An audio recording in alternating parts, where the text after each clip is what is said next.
يا ترى ايه شكل بوكيه الورد اللي هيخطف قلب انثى برج الجدي ويخليها زي الخاتم في صباعك؟ الهدية ليها قيمة كبيرة جدا عند الست لأنها بتوصل إنك راجل كريم، والكرم ده صفة مهمة جدا عند أي ست.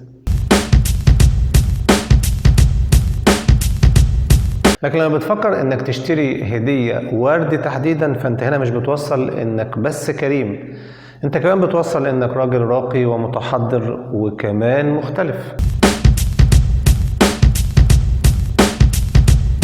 لما بتدخل أي محل ورد وبتشتري بوكيه ورد من ألوان كتيرة وأنواع كتيرة وأغلى وأفخم أنواع الزهور، أنت أكيد بتوصل الرسالة دي. لكن لما بتشتري بوكيه ورد على ذوقها وعلى دماغها والألوان وأنواع الأزهار اللي هي بتفضلها، فده معناه إنك فاهمها، والست بتعشق الراجل اللي فاهمها.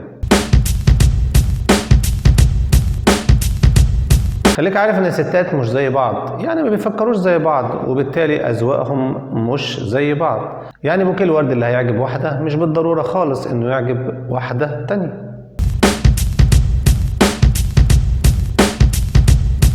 أنثى برج الجدي بتبان ليك على انها ست منضبطة، وبرغم الانضباط دوت الا انها ست لطيفة وطيبة ومرحة. فلما تفكر تهادي أنثى برج الجدي بوكيه ورد، أول حاجة تفكر فيها زهرة الكاميليا، لأنها زهرة مريحة لعينين أنثى برج الجدي، بتحس فيها بالراحة ونعومتها بتحسسها بالهدوء والاسترخاء. الزهور صغيرة الحجم قريبة لقلبها، وكمان بتحب النباتات المتسلقة. لما تفكر تكون بوكيه ورد لأنثى برج الجدي من الزهور اللي احنا قلنا عليها، امزج اللون الوردي بالأخضر الفاتح بالأبيض، وضيف له فروع خضراء صغيرة.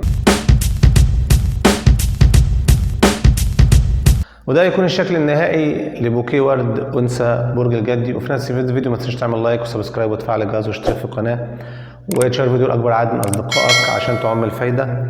وانتظروني فيديوهات جديدة ومحتوى قوي جدا جدا الفترة اللي جاية، والسلام عليكم ورحمة الله.